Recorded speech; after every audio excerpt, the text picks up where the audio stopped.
जय हिंद स्टूडेंट्स। जैसा कि आपको पता है हम कर रहे हैं dissolution of partnership firm. Dissolution of partnership firm में जो हमारे 4 अकाउंट तैयार होते हैं उनमें से हमने रियलाइजेशन अकाउंट पहले सीख लिया है बनाना। आज हम उससे आगे की बात करते हैं जिसमें हम पार्टनर्स का कैपिटल अकाउंट बनाएंगे। किसी पार्टनर्स से हमने अगर लोन ले रखा है तो उसका लोन अकाउंट बनाएंगे और उसके बाद हम अपने सभी जो पार्टनर्स हैं उनकी पेमेंट करने के लिए कैश अकाउंट लास्ट में तैयार करें। तो जैसा कि हमने बात की थी डिसोल्यूशन ऑफ पार्टनरशिप फर्म में हमारे 4 अकाउंट बनते हैं। आज हम एक ऐसा क्वेश्चन सोल्व करेंगे जो डिसोल्यूशन ऑफ पार्टनरशिप में हमारे 4 अकाउंट की हमने बात की थी, जो रियलाइजेशन अकाउंट, पार्टनर्स का लोन अकाउंट, कैपिटल अकाउंट और बैंक अकाउंट, चारों अकाउंट इसमें हम अच्छे से क्लियर कर सकेंगे कि हमें कैसे अकाउंट तैयार करने हैं। तो एक क्वेश्चन है हमारा जिसमें हमें क्या बनाना है कि यही चारों अकाउंट की डिसोल्यूशन के टाइम पे चारों अकाउंट हमें तैयार करने हैं। तो सबसे पहले तो हम अकाउंट तैयार करते हैं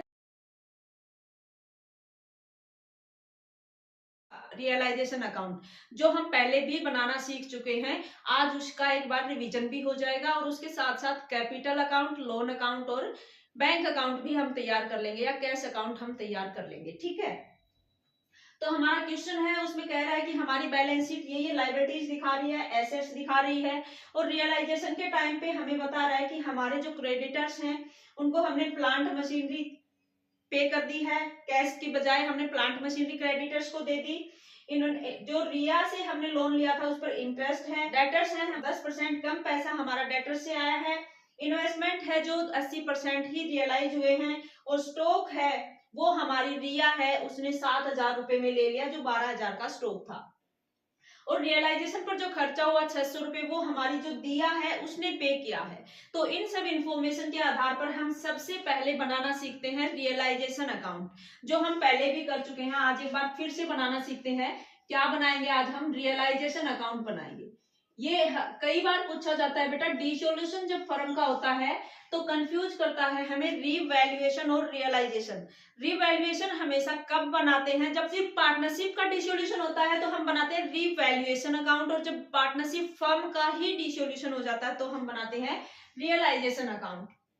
तो रियलाइजेशन अकाउंट का जो फॉर्मेट था वो क्या कह रहा था कि सबसे पहले हम जो भी हमारी एसेट्स हैं, कैश और कैश या हमारे किसी पार्टनर्स के कैपिटल का या लोन का बैलेंस है, उनके अलावा जो एसेट्स हमारी एक्चुअल में रियलाइज होने वाली हैं, जो बेचने योग्य हैं, उन सभी एसेट्स को हम क्या करते हैं? डेबिट साइड में लिखते हैं रियलाइजेशन के। एज इट इज पोर्शन उठाकर लिखना होता है बैलेंस शीट वाला। लाइबिलिटीज है उनको हम क्रेडिट साइड में लिख देंगे रियलाइजेशन के। तो हमें जो फॉर्मेट है उसके अकॉर्डिंग अगर चलते हैं तो सबसे पहले हमने फॉर्मेट में बात की थी कि कैश जो है हम यहाँ नहीं लिखेंगे, क्योंकि कैश का अकाउंट अलग से बनाएंगे तो कैश का जो बैलेंस शीट में बैलेंस है वो वहां लेकर जाएंगे। हमें क्या लेकर आना है? डेटर्स लेने हैं, स्टॉक लेना है, इन्वेस्टमेंट और प्लांट एंड मशीनरी लेना है। लोन जो है वो पार्टनर्स का लोन अकाउंट अलग से बनाएंगे, वहां चला जाएगा। तो रियलाइजेशन में सबसे पहले तो हम क्या करते हैं? टू डेटर्स सबसे पहले हमारा आ जाएगा। टू डेटर्स हैं, इसमें भी हमने एक बात की थी कि प्रोविजन जो है वो हम लाइबिलिटीज की साइड लेकर आएंगे, प्रोविजन घटाकर यहाँ डेटर्स नहीं लिखेंगे। डेटर्स हमारे एक्चुअल अमाउंट है वही लिखेंगे। डेटर्स हमारे 42,000 के हैं, 42,000 ही हम एक बार रियलाइजेशन के शुरू में लिख देंगे। प्रोविजन है वो हम लाइबिलिटी साइड में लेकर आएंगे, ये भी अभी ले आते हैं हम। By provision for doubtful debts हैं वो हम क्या करेंगे? लाइबिलिटीज साइड में लेकर आएंगे 6,000 रुपए का। इसके बाद हम क्या करते हैं? स्टॉक है, एक्चुअल सेम अमाउंट हमारी बैलेंस शीट में जो है वही टू स्टॉक हमारी एसेट्स है, इसको भी हम 12,000 से ही यहाँ पर लिख लेंगे। इन्वेस्टमेंट है हमारा टू इन्वेस्टमेंट, जो भी अमाउंट बैलेंस शीट में दे रखी है 18,000 रुपए, इसी से हम रियलाइजेशन अकाउंट में लिखेंगे। प्लांट और मशीनरी भी हम इसी अमाउंट में हम लिखेंगे, बैलेंस शीट में जो भी दे रखी है 39,000 की दे रखी है, 39,000 ही हम यहाँ पर लिख लेंगे। दिया का लोन अकाउंट अलग बनाएंगे, इसका बैलेंस अलग ले जाएंगे। रियलाइजेशन में हमने डेबिट साइड में एसेट्स को लिख लिया, तो क्रेडिट साइड में हम लाइबिलिटीज को लिख रहे थे जो एक्चुअल में पे करने वाली हैं, क्रेडिटर्स हैं, पे करोगे। रिया का लोन अकाउंट है अलग से लोन अकाउंट में चला जाएगा। जनरल रिजर्व है जो एक तरीके से रिजर्व बना के रख रखा है प्रॉफिट की तरह, हमारे पार्टनर्स जो हैं कैपिटल अकाउंट में जाएगा, पार्टनर्स के कैपिटल अकाउंट में जो भी उनका रेशो होगा प्रॉफिट बांटने का उसी में चला जाएगा। इन्वेस्टमेंट फ्लक्चुएशन फंड है वो हमारा रियलाइजेशन अकाउंट में जाता है। अगर इसका पेमेंट करनी होती तो हमारा ये पार्टनर्स के कैपिटल अकाउंट में चला जाता। ये सिर्फ एक तरीके से रिजर्व की तरह बनाकर रख रखा था जो हम यहाँ रियलाइजेशन में ले आएंगे, क्योंकि इसकी हमारे इन्वेस्टमेंट में कोई भी ऐसी फ्लक्चुएशन की वजह से कोई पेमेंट नहीं करनी पड़ी। इन्वेस्टमेंट फ्लक्चुएशन फंड एक ऐसा फंड है जो हमने जैसे रिजर्व रखते हैं वैसे ही इसको अलग से पैसा निकाल के रखा था कि इन्वेस्टमेंट में अगर कहीं उतार चढ़ाव होता है तो इस पैसे को इस्तेमाल कर लेंगे, लेकिन ऐसा कुछ नहीं हुआ है। तो ये एक हम रियलाइजेशन में और लायबिलिटीज लेके आ रहे हैं, ऐसे ही हम रियलाइजेशन में लायबिलिटीज साइड को जैसे क्रेडिट साइड में लेकर जा रहे हो वैसे ही इसको लिख लेंगे। और रिया की कैपिटल और दिया की कैपिटल लिए हैं हमारे पार्टनर्स के कैपिटल अकाउंट में जाएंगे। तो रियलाइजेशन में जाने वाली कौन सी चीज है हमारी, एक तो क्रेडिटर्स हो गए। एक बार तो हम एज इट इज अमाउंट में ही लिखेंगे, बाद में देखेंगे कि इनको कैसे क्या पे कर रहे हैं हम। 60,000 रुपए से जनरल रिजर्व और लोन जो है वो अब हमारे जो लोन अकाउंट और जो पार्टनर्स का कैपिटल अकाउंट है वहां जाएंगे। इन्वेस्टमेंट फ्लक्चुएशन का फंड है, इसको भी आप यही लिखोगे क्योंकि इसकी हमने एक्चुअल में कोई पेमेंट नहीं की है, इसको रियलाइजेशन में ही लिखना होता है, अदरवाइज ये कैपिटल अकाउंट में चला जाता, ये भी नहीं लिखेंगे। जो बैलेंस शीट है इसका पहला पोर्शन हमारा रियलाइजेशन का यही कहता है कि जो भी एसेट्स हैं जो भी लायबिलिटीज है रियलाइज होने वाली उनको हम रियलाइजेशन अकाउंट में एक बार तो एज इट इज अमाउंट में उठा लेंगे। उसके बाद ये देखेंगे कि इनकी जो एक्चुअल पेमेंट है, लायबिलिटीज की एक्चुअल पेमेंट कितनी की है, एसेट्स हैं उनको हमने कितने रुपए में बेचा है वो देखना होता है। तो इन एसेट्स को बेचने में जो जो पैसा आया है वो हम अब क्रेडिट साइड में लिख लेते हैं। इन्हीं एसेट्स को देखो अब कितने में क्या क्या बेचा है, क्या कह रहा है। क्रेडिटर्स है उनको प्लांट और मशीनरी दे दी हमने 10% डिस्काउंट पर। प्लांट और मशीनरी हमारी 39,000 की थी, इसको 10% डिस्काउंट है 3900 रुपए हो जाता है। 35,100 रुपए हमने क्रेडिटर्स को पे करने थे, लेकिन उसके बदले में हमने प्लांट और मशीनरी दे दी, ठीक है। और बाकी जो बच गया वो हमने इसको कैश पे किया है। तो बाकी कितना बच गया, क्रेडिटर्स का पैसा था 60,000 रुपए, 60,000 रुपए में से 35,100 रुपए की तो हमने दे दी इसको प्लांट और मशीनरी।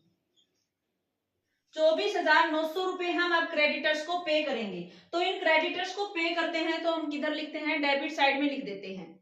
टू कैश अकाउंट से अब इसको हम लिख देंगे, टू कैश अकाउंट से क्रेडिटर्स को हम पे कर रहे हैं ये 24,900 रुपए। प्लांट और मशीनरी जो दे दी उसको कैश में हमने कहीं हमारे पास ना कैश आया है ना हमने कैश के रूप में पे किया। क्रेडिटर्स को जो पैसा देना था उसके बदले में हमने एसेट्स दे दी, तो उसका पैसा हमें घटाकर बाकी जो कैश में बैलेंस दिया है वो हमें यहाँ लिखना है, पे किया था वो, ये हमारा हो जाता है। इसके बाद कह रहा है कि इंटरेस्ट है रिया के लोन पर 500 रुपए वो दिया जाएगा। अब रिया है उससे हमारी फर्म ने लोन ले रखा था, उसको इंटरेस्ट दिया है तो फर्म की तरफ से ही खर्चा है ये लोन जो है। हालांकि रिया अपना लोन पर इंटरेस्ट लेकर जाएगी तो इसकी कैपिटल में तो ऐड हो जाएगा वहां पर, लेकिन रियलाइजेशन में ये एक बार खर्चे के तौर पर कट जाएगा।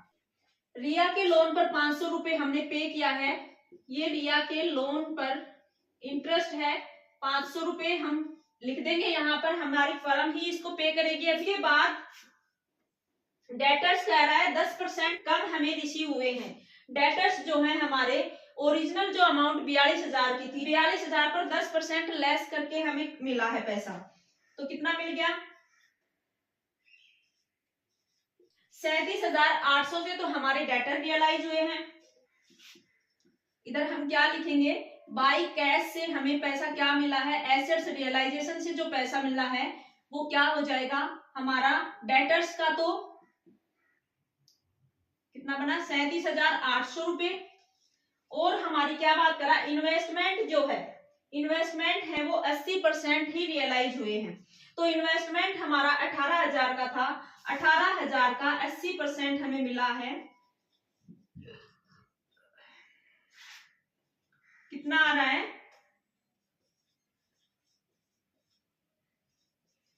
14,400 रुपए। 14,400 रुपए हमारे इन्वेस्टमेंट के आ जाते हैं, ये दोनों भी हो जाते हैं। डेटर्स और इन्वेस्टमेंट रियलाइज हुए हमारे इतने रुपए के, तो रियलाइजेशन में बाई कैश से दोनों का कितना हो गया 52,200 रुपए हमारे एसेट्स रियलाइज हुए हैं। इसके बाद कह रहा है स्टॉक है वो रिया ने ले लिया, तो स्टॉक देखो अगर कैश में हम बेचते इसको तो इसी में ऐड कर लेते हैं एसेट रियलाइजेशन में, लेकिन अब हमारे कह रहा है रिया ने लिया है, तो यहाँ पर क्या हो जाएगा, रिया का कैपिटल अकाउंट है उसमें हम अपना जो स्टॉक इसने लिया है 7,000 12,000 का था 7,000 में लिया है, रिया ने ले लिया हमारे एसेट्स को। हमने किया था फॉर्मेट में कि अगर कोई पार्टनर एसेट्स ले लेता है तो हम उस पार्टनर्स के कैपिटल अकाउंट से हम उसको अमाउंट को दिखाते। रिया ने हमारे एसेट्स जो स्टॉक है वो लिया है, तो रिया का कैपिटल अकाउंट हमने क्रेडिट में कर दिया। इसके बाद क्या कह रहा है, रियलाइजेशन एक्सपेंसेस है, रियलाइजेशन एक्सपेंसेस भी हम पेमेंट है एक तरीके से, लायबिलिटी है, तो हम क्या करते हैं एक्सपेंसेस को यहाँ दिखाते हैं। लेकिन रियलाइजेशन एक्सपेंसेस अगर हमने कैश में पे किए होते तो टू कैश से दिखाते, लेकिन यहाँ पर पे किया हमारे दिया ने पे कर दिए ये, तो हम यहाँ क्या कर देंगे, दिया का ही कैपिटल अकाउंट हम क्या करेंगे यहाँ पे डेबिट में कर देंगे 600 रुपए से। अब हम दोनों साइड का टोटल करके देख लेते हैं। अगर डेबिट बैलेंस ज्यादा है तो हमारे पार्टनर्स को लॉस हुआ है डिसोल्यूशन के टाइम पर, और अगर हमारा क्रेडिट साइड ज्यादा है तो हमारे पार्टनर्स हैं वो अगर हमारी फर्म बंद कर रहे हैं उस टाइम पे सभी एसेट्स को बेचने से उनको प्रॉफिट हुआ है। तो टोटल करके देखें कितना बनता है, 1,37,000 रुपए हमारा टोटल बैलेंस बन जाता है डेबिट साइड का। क्रेडिट में कितना बनता है 60,000, 66, 2 68, 75, 1,27,200 हमारा क्रेडिट साइड, मतलब 1,27,200 तो हमारा क्रेडिट में बन रहा है और 1,37,000 डेबिट बन रहा है। तो इसका मतलब डेबिट बैलेंस ज्यादा है तो हमें क्या हो गया, हमारे पार्टनर्स को नुकसान हो गया बेटा, हमारे पार्टनर्स को लॉस हुआ है रियलाइजेशन पर। तो हमारे जो पार्टनर हैं दिया और पार्टनर्स हमारे जो प्रॉफिट थे उनको इक्वली बांट रहे थे, तो इक्वल बांट रहे थे तो जो लॉस आएगा वो कितना आएगा, 1,27,200 अगर इसमें से घटा देते हैं तो 9,800 हमारी फर्म जो है हमारे पार्टनर्स है उनको नुकसान हुआ है रियलाइजेशन पर। 9,800 को आप क्या करोगे, दिया और रिया का जो कैपिटल अकाउंट है उन दोनों में हमारे जो पार्टनर्स हैं वो बराबर प्रॉफिट बांट रहे हैं, इक्वली बांट रहे हैं, तो बराबर बराबर अपना लॉस भी बांटेंगे। 4,900 दिया के कैपिटल में चला जाएगा और 4,900 हमारे रिया के कैपिटल अकाउंट में नुकसान के पैसे ट्रांसफर हो जाएंगे। ठीक है, अब हमें क्या करना है, ये हमारा बन जाता है रियलाइजेशन अकाउंट जो हम एक बार पहले भी कर चुके हैं। आज हमें और क्या क्या बनाना है इस क्वेश्चंस में, एक तो हमें अपने पार्टनर्स का दिया और रिया है उनका दोनों का कैपिटल अकाउंट बनाना है, एक हमारे पार्टनर्स का लोन अकाउंट बनाना है क्वेश्चन में, क्योंकि हमें लोन भी दे रखा है। एक बात ये देखना है, हम बात कर रहे थे कि लोन दो तरीके से हो सकते हैं, या तो हमारे पार्टनर्स ने फर्म से ले रखा हो या हमारी फर्म ने पार्टनर से ले रखा था। तो देखो अगर लायबिलिटीज में है, रिया का लोन अगर लायबिलिटी में दिखा रहा है तो लायबिलिटी कब बनेगी हमारी, जब हमने रिया से लोन ले रखा होगा तभी हमें उनको पे करना होगा रिया को। तो लायबिलिटी साइड में है तो हमने पार्टनर से लोन ले रखा है, और अगर एसेट साइड में है तो अब ये दिया है लोन का पैसा कब देगी, जब हमने इसको लोन दे रखा होगा तो हमारी एसेट्स बनेगी। तो दिया को हमने लोन दे रखा है और रिया है उससे हमने लोन ले रखा है, वो हमारी लायबिलिटी है उसको पे करना। तो दोनों के लोन अकाउंट बनाएंगे, लोन अकाउंट बनाएंगे, पार्टनर्स के कैपिटल अकाउंट बनाएंगे और इसके बाद अपना कैश अकाउंट बनाएंगे। इस चैप्टर में डिसोल्यूशन ऑफ पार्टनरशिप फर्म में हमें 4 ही चीजें सीखनी है। रियलाइजेशन अकाउंट बनाना हमने अच्छे से सीख लिया है, इसके बाद अपने पार्टनर्स के कैपिटल, लोन अकाउंट और कैश अकाउंट बनाएंगे। रियलाइजेशन अकाउंट जो बनाया हमने उसका एक बार स्क्रीनशॉट ले लेना आप, क्योंकि जब हम कैश अकाउंट बनाएंगे तो हम देखेंगे कि कैश में कहाँ कहाँ पेमेंट हुई है, तो आगे हमें इसके अमाउंट जो है जरूरत पड़ेगी बेटा। अब हम दूसरा अकाउंट क्या बात कर रहे थे कि पार्टनर्स का लोन अकाउंट बनाएंगे। रियलाइजेशन बनाने के बाद हम बनाएंगे पार्टनर्स का लोन अकाउंट। 2 पार्टनर हैं हमारे, दोनों के लोन हमें बैलेंस शीट में दे रखे हैं, बना लेंगे। रिया का लोन अकाउंट तैयार करते हैं, पहले रिया का लोन अकाउंट हम तैयार करते हैं। अकाउंट की 2 साइड हैं, डेबिट और क्रेडिट। अब हम क्या करेंगे, रिया का लोन अगर बैलेंस शीट में लायबिलिटी साइड में है, अब हम इसका अकाउंट तैयार कर रहे हैं, तो जो बैलेंस शीट में दे रखा है उस बैलेंस को हम अपोजिट साइड लेकर जाते हैं। रिया के लोन का हमारा लायबिलिटी साइड में है, तो अब हम यहाँ क्या करेंगे, बाई बैलेंस जो है बाई बैलेंस ब्रोट डाउन करेंगे। बैलेंस शीट से हम ब्रोट डाउन करके लेके आ रहे हैं, रिया के लोन का अकाउंट का बैलेंस जो है वो 15,000 रुपए है। 15,000 रुपए तो रिया का लोन हमारा लायबिलिटी में एज इट इज दिखा रहा था। इसके साथ साथ और हमें इसको क्या पे करना पड़ रहा था, 500 रुपए रिया के लोन पर इंटरेस्ट भी हमने पे किया था, तो इसको भी आप पे करोगे। ये हमने रियलाइजेशन अकाउंट में दिखाया था पार्टनर्स के लोन के नाम से, अब पार्टनर्स का ही लोन अकाउंट बना रहे हो तो यहाँ पर हम क्या लिख देंगे, बाई रियलाइजेशन अकाउंट लिख देंगे। बाई रियलाइजेशन अकाउंट से 500 रुपए हमने इसको लोन को इंटरेस्ट के भी पे किए हैं। टोटल हमें इसको कितना पैसा पे करना है, टोटल हमारा बन जाता है 15,500 बैलेंस। और इसको हम टू कैश अकाउंट से रिया को हम क्या करेंगे, ये इंटरेस्ट का पैसा और लोन का अमाउंट था और इंटरेस्ट का पैसा ऐड करके हम इसको पे कर देंगे 15,500 रुपए। ये हमारा रिया का लोन अकाउंट तैयार हो जाता है। इसी तरह अब हमारा दिया का भी बैलेंस दे रखा है, दिया को हमारी फर्म ने लोन दिया होगा तो दिया का भी हम लोन अकाउंट तैयार करते हैं। दिया का लोन एसेट साइड में दिखा रखा है, बैलेंस जब ब्रोट डाउन करते हैं opposite side to balance brought down हो जाएगा 2,000 रुपए से। और दिया के लोन पर कोई ऐसी बात नहीं है कि हमने इससे इंटरेस्ट लिया हो हमारी फर्म ने, ऐसा कुछ नहीं है। तो हमारे इसके लोन के बारे में सिर्फ यही इंफॉर्मेशन है, तो इसी इंफॉर्मेशन के आधार पर हम इसके अकाउंट को क्लोज कर देंगे और बाई कैश से इससे पैसा हम अपना जो लोन का था वो प्राप्त कर लेंगे। ठीक है, इस तरीके से हमें लोन अकाउंट बनाना होता है, कुछ भी मुश्किल नहीं है बेटा। और ये चैप्टर जो है 8 से 10 नंबर का आप क्वेश्चन पेपर में पक्का आने वाला है। रियलाइजेशन अकेला भी पूछ सकता है, चारों अकाउंट भी पूछ सकता है, या सिर्फ अकेला रियलाइजेशन भी पूछ सकता है। तो लोन अकाउंट तैयार हो गया। इसके बाद हम अपने पार्टनर्स का कैपिटल अकाउंट तैयार करते हैं। कैपिटल अकाउंट में डेबिट साइड के पार्टिकुलर्स हैं, दो पार्टनर हैं हमारे, दोनों पार्टनर्स का अमाउंट का कॉलम बना लेंगे, ये दिया हो जाएगी, ये रिया। और क्रेडिट में भी ये पार्टिकुलर्स और दोनों पार्टनर्स के अमाउंट के कॉलम हो जाएंगे। अब बैलेंस शीट में देखो क्रेडिटर्स हैं हमारे रियलाइजेशन में जा चुके, हमें सारी चीजों को अब एक तरीके से खत्म करना है बैलेंस शीट को। लोन है वो लोन अकाउंट में चला गया था, रिजर्व है ये अब हमारे कैपिटल में आएंगे, ये हम रियलाइजेशन में लिख चुके हैं। कैपिटल का बैलेंस कितना है, रिया और दिया के कैपिटल का बैलेंस जो है by balance brought down opposite side लेके आएंगे। रिया और दिया है, रिया का कैपिटल 30,000 का बैलेंस दिखा रहा है हमारी बैलेंस शीट में और दिया का 10,000 से दिखा रहा है, बैलेंस लिख देंगे हम।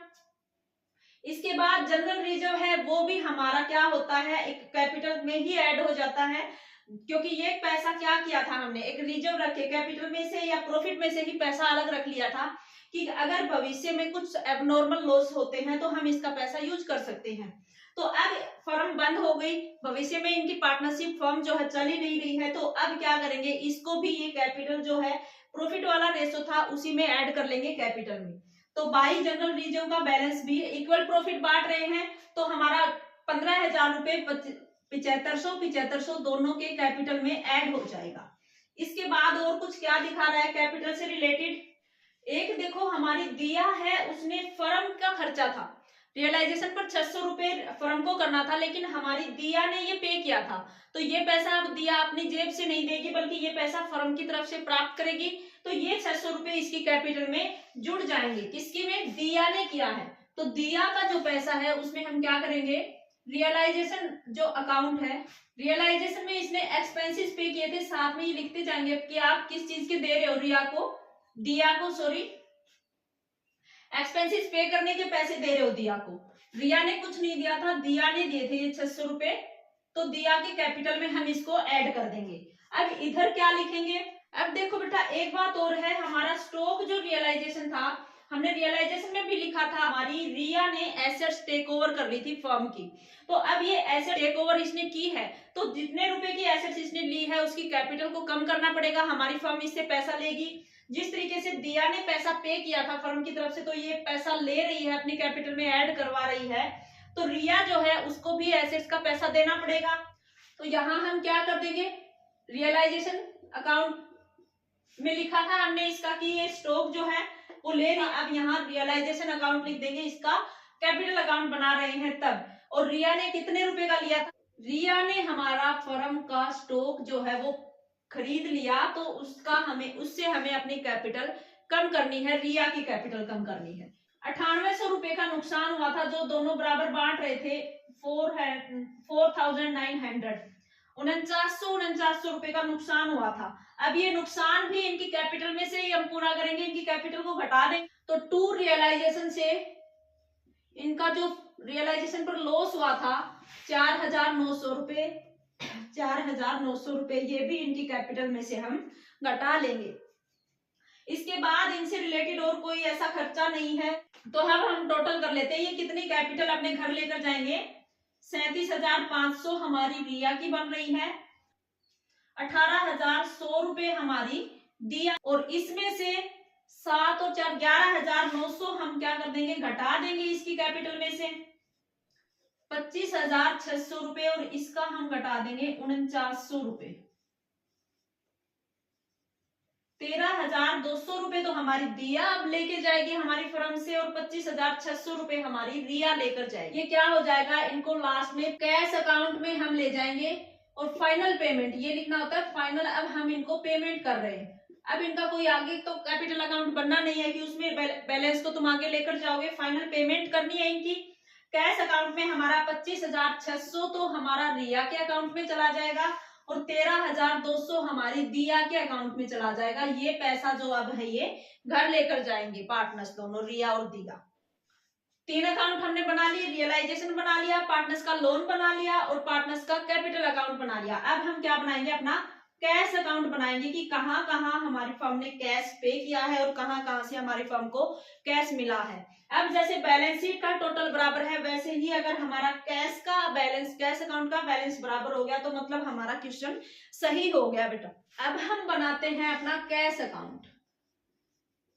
कैश अकाउंट आपको पता है कि जो जो इनफ्लो होता जाएगा वो हम अपने डेबिट में लिखते जाएंगे, और जहां जहां अपना तुम पे करते जाओगे आउटफ्लो होता जाएगा वो हम कैश अकाउंट के क्रेडिट में लिखते जाते हैं। तो डेबिट में आपने पीछे स्क्रीनशॉट लिए होंगे। सबसे इजी तरीका कैश अकाउंट बनाने का क्या होता है कि रियलाइजेशन बनाया आपने, लोन बनाया, और पार्टनर्स का कैपिटल अकाउंट बनाया। जहां जहां कैश अकाउंट डेबिट और क्रेडिट कर रखे थे उन्हीं को आपको टोटल यहाँ पर करना है कि कहाँ कैश तुमने पे किया, कहाँ से तुम्हें कैश मिला है। तो जैसे और अकाउंट में सबसे पहले हम बैलेंस शीट वाला बैलेंस लेकर आ रहे थे, ब्रोट डाउन कर रहे थे, उसी तरह अब हमारा यहाँ बैलेंस शीट में कैश का बैलेंस 25,000 रुपए है।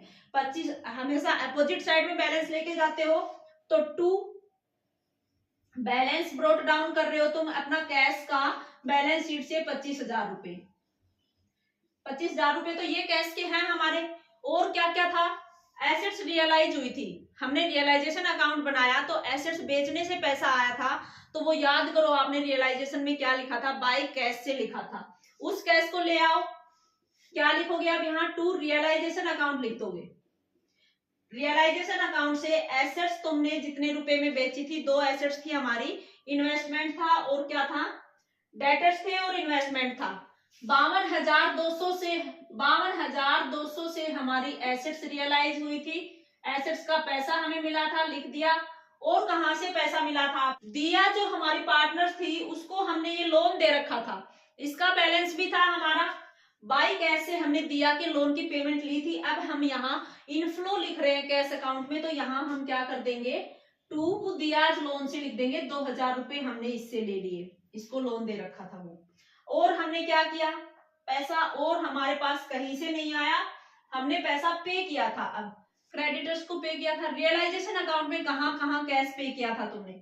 एक क्रेडिटर्स को पे किया था, जो प्लांट मशीनरी देने के बाद कुछ बैलेंस बचता था, वो 24,900 क्रेडिटर्स का बैलेंस बचता था प्लांट मशीनरी देने के बाद, जो कैश में इसको पे किया था, वो सिर्फ कैश वाला यहाँ लिख देंगे। इसके बाद हमने क्या किया था? रिया का जो लोन है, रिया का लोन है 15,000 तो लोन था, इसका लोन अकाउंट का बैलेंस हमारा इंटरेस्ट ऐड करके क्या था? 15,500 इसको पे किए थे। तो अब हमारा कौन है? ये रिया है, इसके लोन अकाउंट से हमने क्या किया था? इसके लोन अकाउंट में 15,500 रुपए इसके पे किए थे। तो ये हमारा आउटफ्लो हो गया, कैश का लिख दिया हमने। अब हमने जो कैपिटल अकाउंट बनाया पार्टनर्स का, पार्टनर्स के कैपिटल अकाउंट का बैलेंस कितना बच रहा? 25,600 तो हमारा रिया का था, 25,600 रिया का, और 13,200 हमारी दिया का कैपिटल अकाउंट का बैलेंस था। तो ये भी हमने क्या किया है, कैश में पे किया है दोनों को, लास्ट में कैपिटल अकाउंट में फाइनल पेमेंट में लिख रहे। तो बाई रिया कैपिटल लिख दोगे 25,600 से, और बाई दिया कैपिटल लिख दोगे 13,200 से, और कोई पैसा नहीं है मेरे ख्याल से। अब टोटल करके देखो, अगर दोनों का टोटल बराबर आ जाता है तो आपका अभी तक का जो क्वेश्चन है वो बिल्कुल सही है बेटा, बैलेंस शीट की तरह काम करेगा ये भी। 79,200 रुपए इधर बन रहा है, इधर देखो इतना ही बन रहा है, तो हमारा क्वेश्चन बिल्कुल सही है। 5 2 7 2 9, 5 और 2 7, 79,200 रुपए कैश अकाउंट का अगर बैलेंस दोनों साइड तुम्हारा बराबर है तो हमने अभी तक जो भी अकाउंट बनाए हैं वो बिल्कुल सही बनाए हैं। तो इस चैप्टर में बेटा इन चारों अकाउंट्स के अलावा कोई भी बात हमसे नहीं पूछी जाएगी। तो डिसोल्यूशन ऑफ पार्टनरशिप फॉर्म में यही 4 अकाउंट बनाने सीखने होंगे आपको। रियलाइजेशन अकाउंट, पार्टनर से अगर हमने लोन ले रखा या हमने पार्टनर को लोन दे रखा तो उस पार्टनर का लोन अकाउंट, पार्टनर्स का कैपिटल अकाउंट, और लास्ट में हम बनाएंगे कैश अकाउंट। ये चारों अकाउंट हमें अच्छे से सीखने हैं, इसके अलावा इस चैप्टर में और कुछ नहीं है। इनकी अच्छे से आप प्रैक्टिस कीजिए। Thank you, have a nice day.